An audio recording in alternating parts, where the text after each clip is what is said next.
But welcome and thank you everyone for coming out to the walkabout here, and so we can learn a bit of history and discuss what's going on in the city. My name is William Breckenridge, and again, thank you all for coming, and thank you for Peggy Cameron for helping put this all together. And we're just going to take a little walk from here to North Street. Thank you. Now, what I was just talking about here is that this Robie Street, everything on the west side of Robie Street was just fields. And there's great pictures of cows just grazing. And it was up until the late 1880s that this was the case. And there were very few houses that kind of dotted the way along the west side. And then you had the landowners like the Cogswell family, which Cogswell Street is named after, turning about, and, well, the main patriarch passed away, and so the estate was sold, and the land was divided. So this happened in about 1888 for this area where we're standing here, and this was part of the Cogswell estate, and it was called the Cogswell Division, and it was also part of it was on the other side of Quinpool Road too, down to Preston Street. He owned an immense amount of land, but of course he was a very wealthy Victorian banker, so he made a good transaction. And it's interesting to compare today's developments with yesteryear's developments, and the difference is that there were no houses then. It was a cow pasture, so a very different aspect. And I think it's great that we start off here, because you can kind of see Robie Street in its idea of a beautification street, like Yonge Avenue, where you have the tree-lined boulevard, and wider sidewalk and wider street, and then the grand homes lining the street. And as you go into the interior side streets, you get more of a lesser character, a kind of more working houses, right? And it's all about the development. And quite frankly, people say, oh, well, the Victorians, they didn't know what they were doing with planning, but no, they did, and they made the streets that fit their needs. And it's interesting to try and put our needs into the Victorian context, because unless you completely get rid of the street, which is what they did on Argyle with the convention centers and that, and change the Victorian grid pattern, which works very good for traffic flow, because you might have a horse and buggy, but it still needs to get around, and it has its own limitations. So when we look at this, we're looking at this Queen Anne style home, and very well maintained, but all of it is about getting light into the building. So, it's about, you see the windows are very large and open, and they're made, so these bay windows are made to capture the light from all sides, and it's bringing light into the home.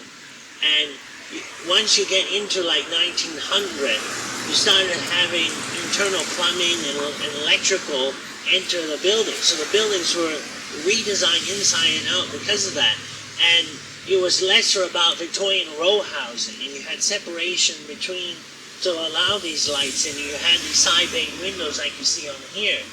And what's interesting on Robie Street is when I started looking at it all, these side bay windows were on all the street corner houses for the most part, from Bliss Street even right up to here. And you'll see that on all the houses, that they have this corner bay tower turret kind of deal to it, and then you have the kind of side bay windows. And it's on all the houses that you're on all the corners. You'll see a variation of it, which is very, very, it indicates to me that perhaps maybe the same carpenters went along the street in the time period, because all of it was really from like 1885 right up until 1910. You have this full, pretty much everything coming into place. There was a cartographer that contacted us, and what he did is he took the 1921 aerial mosaic of Halifax. In 1921, they flew over Halifax, and they took 64 frame slide photos from the air. It was the first real case of aerial photography used after World War One, and Halifax is the case. So it frees time from the air, the city, and it's just amazing to look at, because at some points the quality of the photograph is so good that you can actually see windows and things if you look at the right angle. Like if it was taken at, some of them were taken at different angles, of course, because they're flying in a biplane. Can you imagine flying out of a biplane, hello, down there with this big giant camera, you know? Something to ponder, how in the world did they do that in the first place? And I've used it many, many times, but what the cartographer did is compare that to the 1914 insurance map, and said this house was here between then and then it appeared in 1921, so then the house would have been built in between. And he's kind of made this layer with yellow lines to indicate. It's very good mapping idea, and you can do that now with Google Maps as well. And what my brother did was, with the demolitions going on, I was able to I have the full list, and Beverly here got a list of 87 just for the peninsula. I got the full list for all of Halifax of HRM, but we decided just to do the peninsula. And those are 87 permits and counting. They're actually going up to 90 now. So that is now between May 27th and present day. There's been more issued. And so I'm going to add those to the map. But the point of it is that there's technology out there that we don't have to have what I call building amnesia. So, get rid of the building, get people to forget about it. But with the technology today, we don't have to forget about it. And I think that's important as well. And it's all a part of the history and building the history case for an area. Yeah, I'd like to thank everyone for coming and spending part of their Saturday morning with us. Just to add to some of the very interesting points that William's making, some of you may have come from Quinpool Road, and you would note along that way we have one historic tower, another tower has been demolished, and in between those 25-story at the corner of Willow and Quinpool will be a 25-story. Then we're going to have a 23-story, and here we have an 18-story. So that's something that the corridor strategy is a foundation of the center plan. And it's really what Steve Parcell, who was an architect who worked with the Willow Tree Group for about 4 years, impressed upon us, which these ideas of corridors are already passé really in other cities. They're usually in place if you have like new commuter infrastructure, a rail or high-speed rail or SkyTrain, something like that. And some of the readings I've been doing show that there's many, many health problems associated with packing everybody in along a transportation corridor, because you're getting very bad air quality, lots of emissions, you're getting a lot of noise, and you're also having people in a vulnerable position because there's pedestrian and vehicle interaction. Whereas what we were proposing, and I don't know how many of you were able to read any of the documents that we've been putting out or attend the presentation on Wednesday night, which is going to be online, is there's so much potential to infill areas within neighborhoods like these, to augment, to add on, and to modify existing buildings.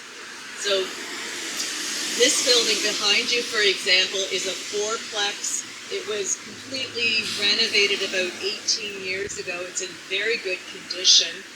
Quite easily and much more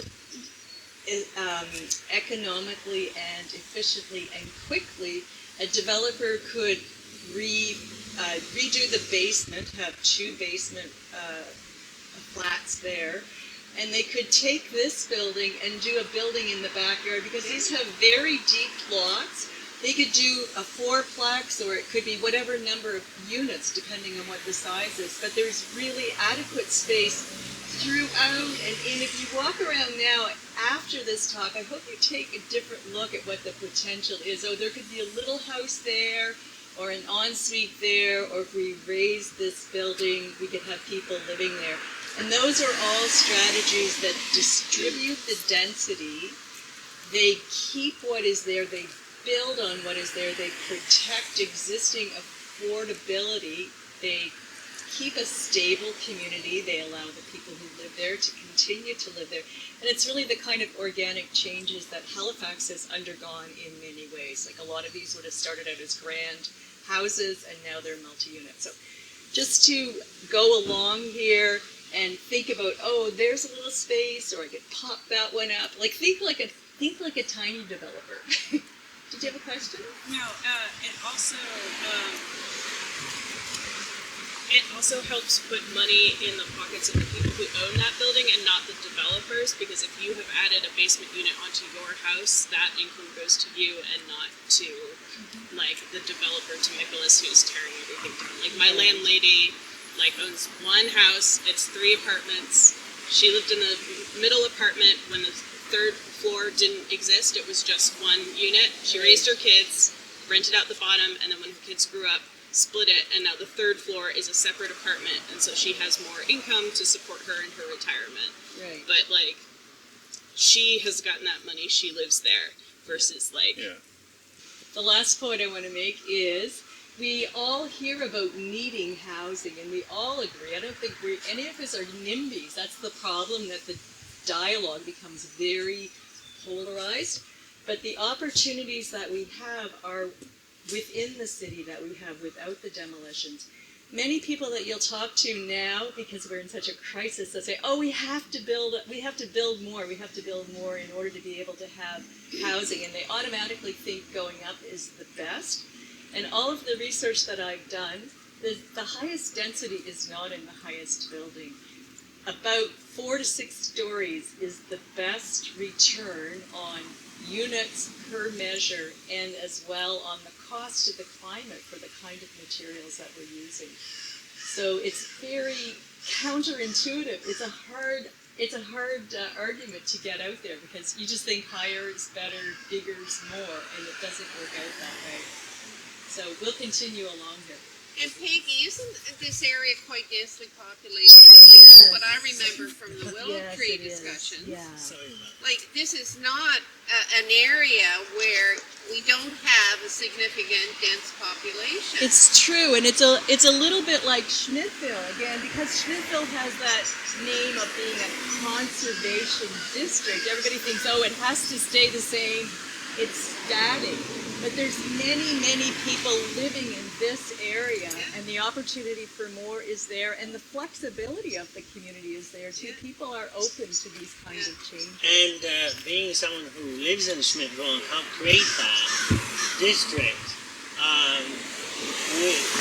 the community really got together. I mean, we had design meetings, and 100 people showed up, and it was a real community turnout. And you got to meet members of the community you never knew before. And my family's been there for 4 generations. So it just goes to show what you can do. And my stick with all of it, the sticky point, is that particularly Robie down to Oxford area, or even from Robie to Edward Street, it could be an Edwardian streetscape, right? And a conservation district. So what I did is I've done the research, and these are the little cards that I made up. And the Halifax Old West End Heritage Conservation District, what I prefer to call it is a community conservation district. And I think that name says more to it than anything. But the legal terminology under the provincial acts is a heritage conservation district. So that's kind of how it is. But it identifies that this was the zone pretty much from South to Shirley Street that you had an actual west side neighborhood develop, and that happened before this area did, right? In a major way. Like literally the properties, the Bliss family and the other families that had those the other side from Coburg down. I found the maps for that, and they all split up, and it was very, very fast. In 5 years, it just boom, you had this entire neighborhood up here. And it's very, very interesting. So if anyone wants, I can pass this out, and then we'll head up from there. How's that?